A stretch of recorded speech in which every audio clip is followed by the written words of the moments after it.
तो उम्मीद कर रहा हूँ सभी को समझ में आ रहा होगा और आवाज़ भी सभी के पास पहुंच रही होगी। देखिएगा, जो चार्ज डिस्ट्रीब्यूशन है उसके बारे में हमने जब कूलाम लॉ पढ़ा था, तो हमने एक टर्म्स पढ़ी थी, वहां पर आपको याद होगा, पॉइंट चार्ज। पॉइंट चार्ज का मतलब क्या होता था कि जो टोटल चार्ज होता है, टोटल चार्ज है किसी भी बॉडी का, वो एक स्मॉल एरिया पर है, एक स्मॉल एरिया या स्मॉल रीजन पर क्या हो, अगर स्प्रेड होता है, स्मॉल एरिया पर कंसंट्रेट होता है, तो हम उसको किस नाम से बोलते थे, पॉइंट चार्ज के नाम से बोलते थे। और हमने ये भी बात की थी कि जो कूलाम्स लॉ है वो केवल पॉइंट चार्ज के लिए एप्लीकेबल होता है, यानी कूलाम्स लॉ है पॉइंट चार्ज के ऊपर ही हम उसको कैलकुलेट कर सकते हैं। ऐसे जो इलेक्ट्रिक फील्ड हमने बात की थी, वो भी केवल और केवल पॉइंट चार्ज के ऊपर ही क्या कर सकते हैं, हम उसको कैलकुलेट कर सकते हैं। इतना अभी हम पढ़ चुके थे इस चैप्टर के अंदर। तो पॉइंट चार्ज का कॉन्सेप्ट आपको समझ में आ गया होगा। अब देखिएगा क्या होता है कि जरूरी भी नहीं कि हमेशा चार्ज है वो पॉइंट चार्ज ही हो। भाई कूलाम्स लॉ क्या कहता है कि दो पॉइंट चार्ज के बीच का जो फोर्स है उसको कैलकुलेट करता है। ठीक है, जो फॉर्मूला होता है ना, F इक्वल टू के Q1 Q2 upon r square. तो ये केवल दो जो Q1 और Q2 हैं, ये दोनों पॉइंट चार्ज होने चाहिए। ऐसे हम इलेक्ट्रिक फील्ड पढ़ते हैं, तो इलेक्ट्रिक फील्ड में जो फॉर्मूला होता है, अगर उसकी बात करें, इलेक्ट्रिक फील्ड का फॉर्मूला E इक्वल टू, आपको याद होगा, के क्यू अपॉन आर स्क्वायर। ये भी पॉइंट चार्ज के लिए ही एप्लीकेबल होता है। अब प्रॉब्लम ये आती है कि कई बार चार्ज है वो पॉइंट चार्ज नहीं रह पाता है, तो उस केस में हम कैसे इलेक्ट्रिक फील्ड फाइंड आउट करेंगे, कैसे कूलाम फोर्स फाइंड आउट करेंगे, क्योंकि कूलाम फोर्स और जो इलेक्ट्रिक फील्ड अभी हमने पढ़ा है वो केवल पॉइंट चार्ज के लिए ही एप्लीकेबल है। तो उसके लिए हम अलग मेथड्स पढ़ेंगे। ठीक है, अब देखिएगा, सबसे पहले हम बात कर लेते हैं कंटिन्यूस चार्ज डिस्ट्रीब्यूशन। ये जो नेम है कंटिन्यूस चार्ज डिस्ट्रीब्यूशन, ये अपने आप में ही एक्सप्लेन कर रहा है कि इसका मीनिंग क्या है। कंटिन्यूस चार्ज डिस्ट्रीब्यूशन यानी चार्ज है वो डिस्ट्रीब्यूटेड हो। प्रेजेंट सर, ठीक है दीपक, जो चार्ज है वो डिस्ट्रीब्यूटेड हो, किसी भी लेंथ के ऊपर हो सकता है, वो किसी एरिया के ऊपर हो सकता है या किसी भी वॉल्यूम के ऊपर हो सकता है। तीन कॉन्सेप्ट ही हो सकते हैं, या तो लेंथ हो सकता है, या एरिया हो सकता है, या फिर वॉल्यूम। तो अगर कोई चार्ज है किसी भी वायर के लेंथ के अकॉर्डिंग स्प्रेड है, या किसी भी प्लेन के सरफेस के ऊपर स्प्रेड है, या किसी भी ऑब्जेक्ट्स की कंप्लीट टोटल सरफेस एरिया यानी वॉल्यूम के ऊपर क्या है वो स्प्रेड है, तो उनको हम क्या बोलते हैं, चार्ज डिस्ट्रीब्यूशन। और आपको पता होना चाहिए चार्ज डिस्ट्रीब्यूशन तीन तरह का होता है, जो अभी हमने नाम लिया है। तो देखिएगा, पहले तो ये हम आप पढ़ लेते हैं कि माइक्रोस्कोपिक का मतलब क्या होता है, स्मॉल साइज। ठीक है ना, माइक्रो और एक होता है मैक्रो। मैक्रो होता है लार्ज और माइक्रो मतलब स्मॉल। ये मैक्रोस्कोप यानी नॉर्मल आई व्यू, यानी माइक्रो को हम आई से देख नहीं पाते। यानी जो माइक्रो होता है, जैसे माइक्रो ऑर्गेनिजम्स होते हैं, बायो में आप पढ़ते हैं, तो माइक्रो ऑर्गेनिजम्स को हम नेक्ड आई से देख नहीं पाते। तो यानी जो माइक्रो किसके लिए यूज किया जाता है, स्मॉल सब्सटेंस या स्मॉल रीजन के लिए यूज किया जाता है, जबकि मैक्रो है वो लार्ज सब्सटेंस या लार्ज फील्ड या लार्ज एरिया या लार्ज बॉडी के लिए कंसीडर किया जाता है। The micro view charge and the body distributed density, the macro view the charge of body distributed continuously. यानी अगर हम मैक्रो की बात करेंगे तो कोई काम की चीज़ नहीं है आपके, ठीक है ना तो एग्जाम के लिए बस आप यहाँ से याद रखें। तो एक बार मैं बता देता हूँ कि जो माइक्रो होता है उसके मतलब जो चार्ज होता है वो डेंसिटी के अकॉर्डिंग कैलकुलेट किया जाता है, total mass per unit volume के अकॉर्डिंग। और जो मैक्रोस्कोपिक होते हैं उनके अंदर चार्ज है वो कंप्लीट बॉडी की डिस्ट्रीब्यूटेड फॉर्म में स्टडी किया जाता है। तो ये तो कोई इंपॉर्टेंट नहीं है, आप याद रखेंगे। आप लीनियर जो चार्ज डिस्ट्रीब्यूशन है वो थ्री वेज का होता है, यानी थ्री टाइप का होता है, हमने अभी बात की थी। अब देखिए फर्स्ट टाइप कौन सा होता है उसके बारे में बात कर लेते हैं। Linear charge distribution. बच्चों लीनियर चार्ज डिस्ट्रीब्यूशन क्या होता है, नाम से ही पता है, अगर कोई चार्ज है, कोई चार्ज है किसी भी बॉडी के लेंथ के अकॉर्डिंग,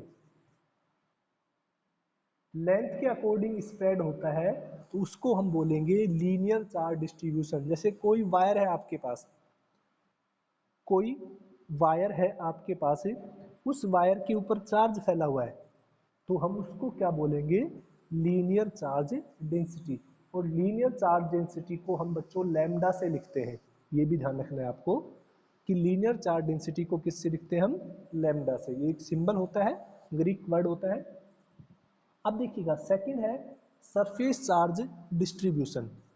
सरफेस चार्ज डिस्ट्रीब्यूशन का मतलब क्या होता है कि जो चार्ज है Q है वो किसी बॉडी की सरफेस पर स्प्रेड हो। किसके ऊपर स्प्रेड हो, सरफेस के ऊपर। इसको हम एरियल चार्ज डिस्ट्रीब्यूशन भी बोलते हैं। इसी का दूसरा नाम क्या है, एरियल चार्ज डिस्ट्रीब्यूशन, यानी सरफेस भी बोल सकते हैं हम उसको, एरिया भी बोल सकते हैं। तो अगर चार्ज किसी बॉडी के एरिया के ऊपर डिस्ट्रीब्यूटेड है तो उसको हम एरियल चार्ज डिस्ट्रीब्यूशन बोलेंगे। और बच्चों एरियल चार्ज डिस्ट्रीब्यूशन को हम रो से डिनोट करते हैं, सॉरी सिग्मा से। ये सिंबल क्या होता है, सिग्मा। लीनियर चार्ज डिस्ट्रीब्यूशन को हम लैम्डा से लिखते हैं, जबकि एरियल चार्ज डिस्ट्रीब्यूशन या सरफेस चार्ज डिस्ट्रीब्यूशन को हम सिग्मा से लिखते हैं। और तीसरा आ जाता है वॉल्यूम चार्ज डिस्ट्रीब्यूशन, यानी टोटल चार्ज है अगर वो किसी बॉडी के वॉल्यूम के ऊपर स्प्रेड है, टोटल चार्ज किसी बॉडी की वॉल्यूम के ऊपर स्प्रेड है, तो उसको हम क्या बोलेंगे, वॉल्यूम चार्ज डिस्ट्रीब्यूशन। और वॉल्यूम चार्ज डिस्ट्रीब्यूशन को हम रो से डिनोट करते हैं। ये सिंबल कौन सा होता है, रो। तो यहां तक कोई दिक्कत, एक बार बता दीजिए जल्दी से। चार्ज डिस्ट्रीब्यूशन आपको पता होना चाहिए, तीन तरह का होता है। अब हम इनको डिटेल से पढ़ते हैं। कुछ नहीं है, बिल्कुल इजी है, लीनियर चार्ज डिस्ट्रीब्यूशन, ठीक है ना। बस आपको याद रखना है, वैसे एग्जाम में तो ये पूछा भी नहीं जाता है कि लीनियर चार्ज डिस्ट्रीब्यूशन की डेफिनेशन क्या होती है, लेकिन डेरिवेशन में ये काम आएगा। जब हम डेरिवेशन करेंगे ना तो उस टाइम ये काम आएगा। इंडिविजुअली आपसे एग्जाम में नहीं पूछेगा कि what you mean by linear charge distribution. तो अब आपको शायद समझाने की भी जरूरत नहीं है कि लीनियर चार्ज डिस्ट्रीब्यूशन आप देखिए कि अगर जो टोटल चार्ज है वो किसी भी बॉडी की लाइन यानी लेंथ के अकॉर्डिंग स्प्रेड है, तो उसको हम क्या बोलेंगे, लीनियर चार्ज डिस्ट्रीब्यूशन। आपको यहाँ पर जो याद रखना है वो क्या याद रखना है कि लीनियर चार्ज डिस्ट्रीब्यूशन को लैम्डा से लिखते हैं और इसका फॉर्मूला क्या होता है, Q/L, यानी charge spread on length, charge spread on per unit length known as linear charge distribution.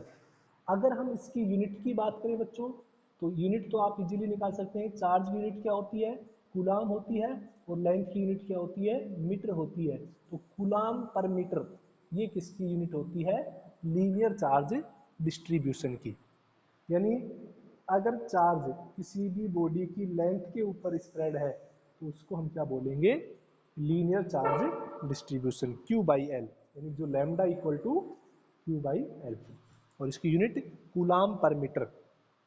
ठीक है, कोई दिक्कत नहीं है। यानी यहाँ पे इसकी डेरिवेशन dQ/dt, अगर स्मॉल चार्ज है स्मॉल लेंथ पर फैला हुआ है तो dQ/dt। नेक्स्ट देखिएगा सरफेस चार्ज, एक मिनट।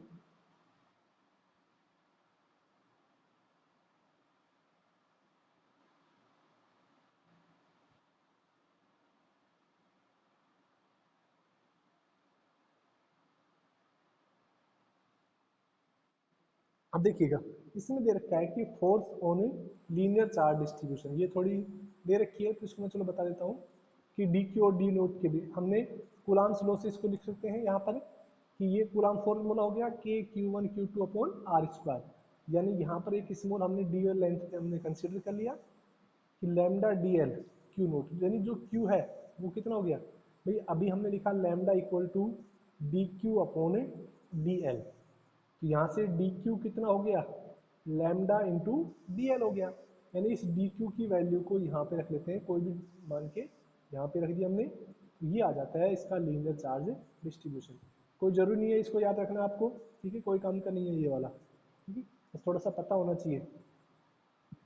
जो मैं याद रखना है मैं बाद में आप बता दूंगा, इसकी कोई जरूरत नहीं है याद रखने का आपको, ठीक है ना। ये टोटल इसको थोड़ा सोल्व कर रखे हैं। अब देखिएगा सरफेस चार्ज डिस्ट्रीब्यूशन, तो ये बिल्कुल इजी है। आप बता सकते हैं कि सरफेस चार्ज डिस्ट्रीब्यूशन क्या होता है, कि टोटल चार्ज है किसी भी बॉडी की अगर सरफेस पर स्प्रेड है, किसी बॉडी की सरफेस पर स्प्रेड है तो उसको हम क्या बोलेंगे, सरफेस चार्ज डिस्ट्रीब्यूशन। अब देखिए सरफेस चार्ज डिस्ट्रीब्यूशन कैसे होगा, आप कैलकुलेट कर सकते हैं कि इसको आपने बताया, मैंने बताया था किससे लिखते हैं, सिग्मा से। तो सिग्मा से क्या हो जाएगा, चार्ज अपॉन एरिया। वहां पर क्या होता है, लीनियर चार्ज डिस्ट्रीब्यूशन में चार्ज अपॉन लेंथ। तो चार्ज अपॉन एरिया यानी चार्ज को किससे लिखते हैं, क्यू से, अपॉन एरिया को ए से, तो क्यू बाई ए। और इसकी बच्चों यूनिट क्या होगी, कूलाम पर मीटर स्क्वायर।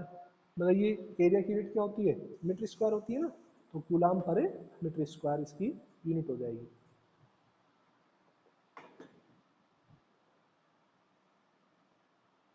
नेक्स्ट देखिएगा, तो इसको थोड़ा सा बता रखा है ये गुलाम फोर्स से कि क्यू अपॉन एरिया से, ये अभी को यहाँ कोई इसकी मतलब नहीं है। अब देखिए वॉल्यूम चार्ज डिस्ट्रीब्यूशन, यानी अगर किसी भी बॉडी के ऊपर जो चार्ज है वो कंप्लीट वॉल्यूम के ऊपर डिस्ट्रीब्यूटेड है तो उसको बोलते हैं वॉल्यूम चार्ज डिस्ट्रीब्यूशन। तो रो बराबर क्या होता है, चार्ज सॉरी अपॉन वॉल्यूम। तो चार्ज को किससे लिखते हैं हम, क्यू से, और वॉल्यूम को कैपिटल वी से। अगर इसकी यूनिट की बात करें तो कूलाम पर मीटर क्यूब, ये क्या हो जाएगी, इसकी यूनिट हो जाएगी। क्या इनकी डायमेंशन भी निकाल सकते हो क्या तुम, बताइए, linear charge distribution, areal charge distribution की इनकी डायमेंशन निकाल सकते हो।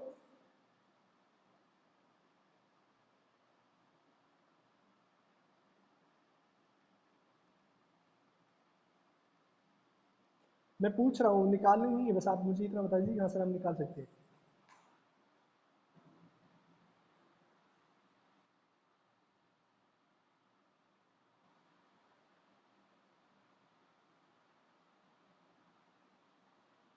ये इसका दे रखा है इतना,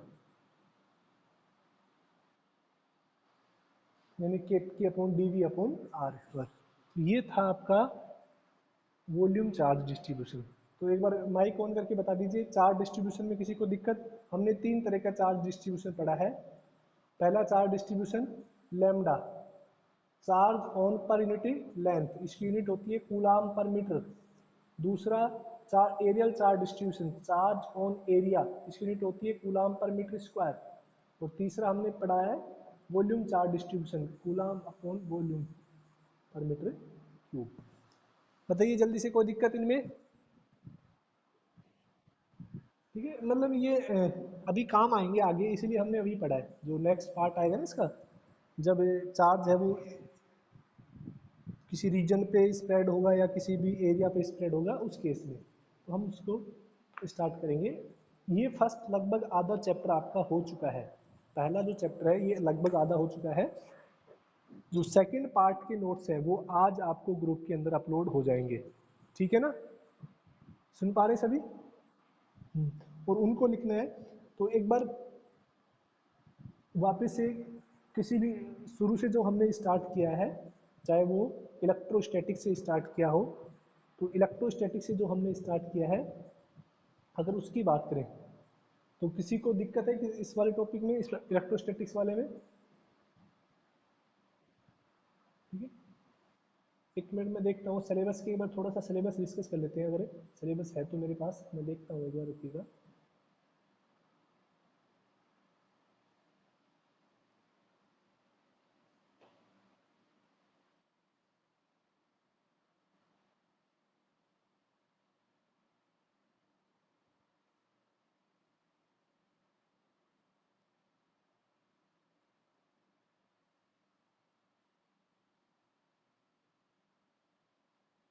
एक मिनट, थोड़ा सा मैं इसको थोड़ा देखता हूँ अगर सिलेबस मिलता है तो।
मुझे पता नहीं था कि ये इतना सा टॉपिक बचा है, नहीं तो मैं इसको डाउन नेक्स्ट वाला टॉपिक स्टार्ट कर देता हूँ उसको डाल के। फिर भी चलो कोई नहीं, सिलेबस डाउन आज डिस्कस कर लेते हैं। 1 मिनट, डाउनलोड हो रहा है थोड़ा सिलेबस।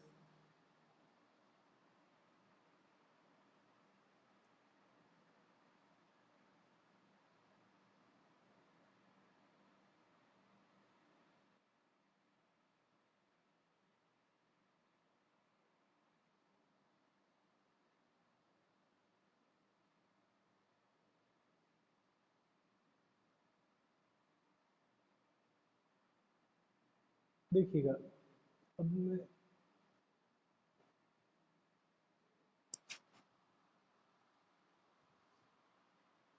एक बार 2 बच्चे मैसेज है, sir yes sir present sir, ठीक है।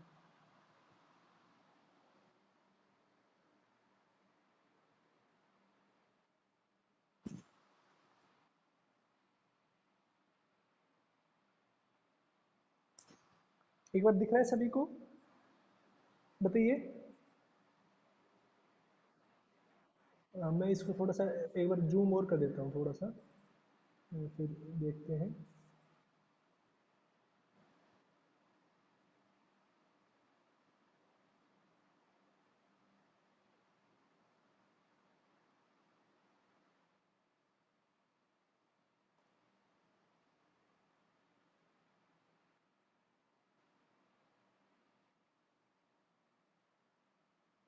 ये वाला है, ठीक है ना। पहला जो आपका चैप्टर है इलेक्ट्रिक चार्ज एंड फील्ड वाला, इसके बारे में हम बात करेंगे एक बार, इलेक्ट्रिक चार्ज एंड फील्ड के बारे में। देखिएगा कौन कौन से टॉपिक हैं आपके सिलेबस में। आप खुद भी सीबीएसई की साइट से देख सकते हैं, सीबीएसई की जो मेन साइट है ना। बस आपको टॉपिक याद रखने हैं, क्योंकि टॉपिक से ही पूछे जाते हैं। जो सीबीएसई की मेन साइट है उनसे आप इनको डाउनलोड कर सकते हैं।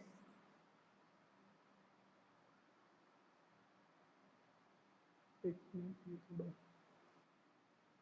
और इसको देखिएगा, मैं हाईलाइट कर देता हूँ कि कौन कौन से। देखो, इलेक्ट्रिक चार्ज के बारे में हम पढ़ चुके हैं, इलेक्ट्रिक चार्ज क्या होता है, ठीक है ना। सिलेबस का ध्यान रखिए। कंजर्वेशन ऑफ चार्ज हम पढ़ चुके हैं, ये प्रॉपर्टी होती थी कंजर्वेशन ऑफ चार्ज की। दोनों टॉपिक हम पढ़ चुके हैं। चार्ज के बारे में हमने ये भी पढ़ लिया था कि चार्ज की ऐसा यूनिट क्या होती है, चार्ज होता क्या है, ठीक है ना, इसकी क्या क्या प्रॉपर्टी होती है, इनके बारे में भी हम बात कर चुके थे। कूलाम्स लॉ, ठीक है ना, ये हम पढ़ चुके थे। और दो पॉइंट चार्ज के बीच का जो फोर्स था वो कूलाम्स लॉ से कैलकुलेट होता था, ये भी हम पढ़ चुके थे, ठीक है ना। Force between the multiple charges, इसको हम किस नाम से बोलते हैं बताइए। Force between the multi, superposition principle, ठीक है ना। और ये सुपरपोजिशन प्रिंसिपल इसी को दे दिया वापस से। कंटिन्यूस चार्ज डिस्ट्रीब्यूशन, ये भी हम पढ़ चुके हैं, ये लास्ट टॉपिक था, 3 तरह का। सेकंड, हमने इलेक्ट्रिक फील्ड के बारे में पढ़ चुके हैं कि क्या होता है, किसी भी चार्ज के अराउंड में जो रीजन होता है वो electric field. Electric field due two point charge यानी इलेक्ट्रिक फील्ड इंटेंसिटी, याद होगा सभी को, ये भी हम पढ़ चुके हैं, जिसका फॉर्मूला भी याद होना चाहिए आपको। Electric field intensity E equal to k q upon r square. देखो फॉर्मूले भी याद रखा करो, बहुत न्यूमेरिकल्स में तभी होंगे जब आपको फॉर्मूले याद होंगे, ठीक है। तो ये भी हम पढ़ चुके हैं। इलेक्ट्रिक फील्ड लाइंस, इसके बारे में भी पढ़ चुके हैं, और इसका एक प्रॉपर्टी सबसे इंपॉर्टेंट है जो आपको पता है कि क्यों इंटरसेक्ट नहीं करती electric field lines. Electric dipole हम पढ़ चुके हैं। Electric field due to the dipole, इसके दोनों केस हम पढ़ चुके हैं, उसके एक्सियल लाइन के ऊपर भी और उसके इक्वेटोरियल लाइन के ऊपर भी। ये टॉपिक भी हमारा हो गया है। टॉर्क है, ये भी हम पढ़ चुके हैं, पूरा कंप्लीट यहाँ तक। अब देखिएगा, यहाँ तक का जो पार्ट है वो हमारा कंप्लीट हो चुका है, और ये जो पार्ट्स हैं, ये अगर हम बात करें इस वाले पार्ट्स के बारे में, तो ये जो पार्ट्स है आपका, ये पॉइंट चार्ज से रिलेटेड है। किससे रिलेटेड है? पॉइंट चार्ज से है, ये इलेक्ट्रोस्टैटिक्स का ही, लेकिन किससे रिलेटेड है? पॉइंट चार्ज से। तो लगभग हम आधा पार्ट पढ़ चुके हैं इस चैप्टर का। अगर ये आपका आधा पार्ट क्लियर है ना, तो इसके बाद आपको कोई दिक्कत नहीं आएगी इसके नेक्स्ट पार्ट में, वो तो बिल्कुल इजी है, यानी इसकी केवल एप्लीकेशन है, ठीक है ना। तो हमने ऐसा कोई मतलब कि सिलेबस में आप इसकी चिंता ना करें, आपको एक भी टॉपिक नहीं, ऐसा नहीं है कि एक भी टॉपिक छोड़ा जाएगा आपके सिलेबस से, उसके एडवांस एक्स्ट्रा ही पढ़ाएंगे, ठीक है ना, कम नहीं पढ़ाया जाएगा कि टॉपिक से, क्योंकि एक एक नंबर के लिए आपको पता है 12th में एक एक नंबर की वैल्यू होती है।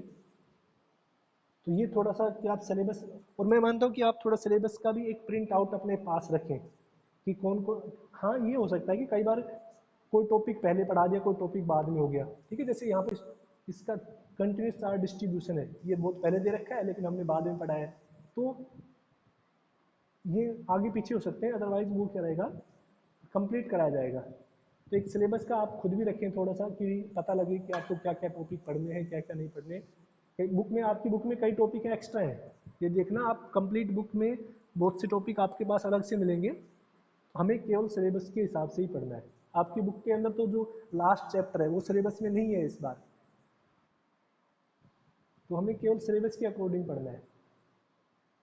तो यहाँ तक कोई दिक्कत?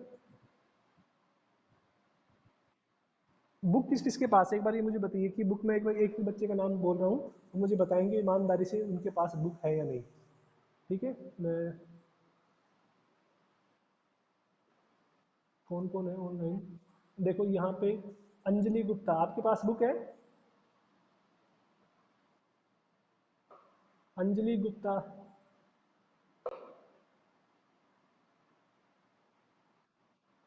बुक है आपके पास? दीपक,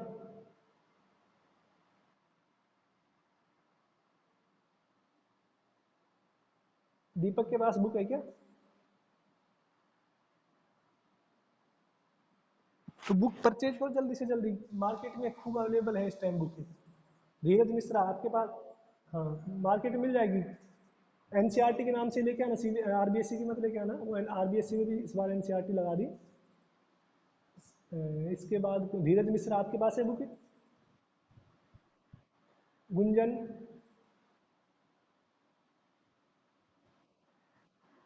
हितेश वर्मा, बुक है आपके पास?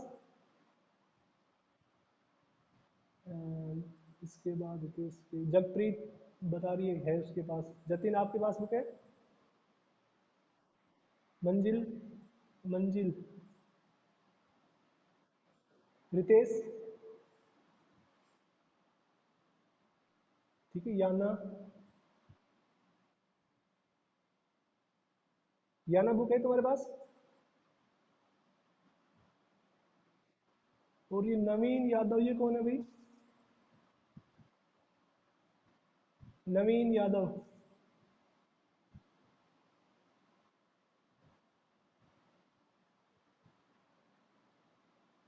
तो देखिएगा बुक, आज की क्लास यही खत्म करते हैं, क्योंकि अब नया टॉपिक स्टार्ट करेंगे इलेक्ट्रिक फ्लक्स का, वो कल की क्लास में ही हो पाएगा। आज के इसके नोट्स हैं वो आपको आज ही मिल जाएंगे ग्रुप के अंदर, ठीक है ना, कुछ देर में मैं अपलोड कर रहा हूँ। तो आप इलेक्ट्रिक फ्लक्स तो कम से कम राइट डाउन कर लेना। सेकेंड थिंग, न्यूमेरिकल साथ साथ करते रहना, बुक के मिड पार्ट के भी, उसके साथ साथ बैक के भी। आप आज का ये काम है आपका कि आप न्यूमेरिकल देखेंगे एक बार, पीछे के भी है और जो मिड पार्ट के जहाँ तक हमने पढ़ा दिया है, ठीक है ना।